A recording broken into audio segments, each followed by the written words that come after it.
पुराण में छोड़ के जाता है पकड़ो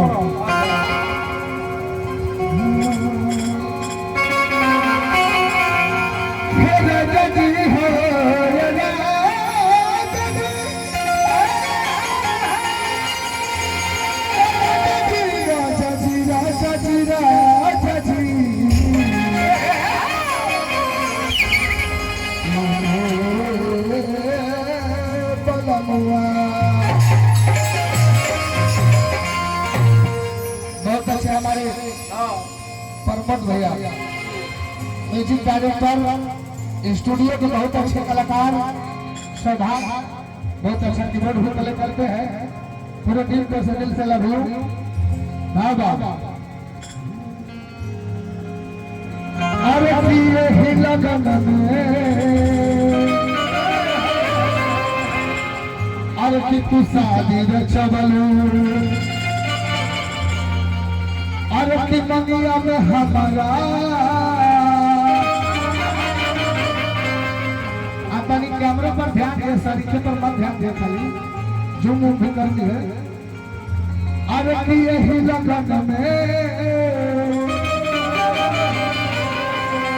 तू अपने शादी रचबलू अरे कि मंगिया में अपना अरे तू से मेरा सजावलू लड़का कहलस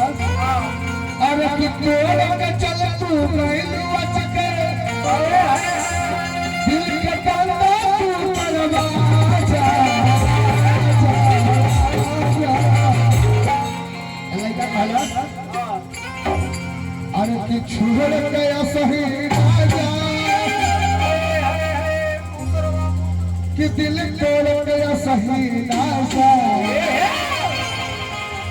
रानी छोड़ गया सही राजा नहीं शादी भाई होलिका के नए लगन में शादी होता अब पता नहीं होलिका से कौन खफा भाई इतना सुंदर मेहरारू जो लड़का पहले दिल तोड़ के जाती है और तो तोड़ गया सही तोड़ गया सही दिल तोड़ गया सही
राजा छुन के बहरी राजा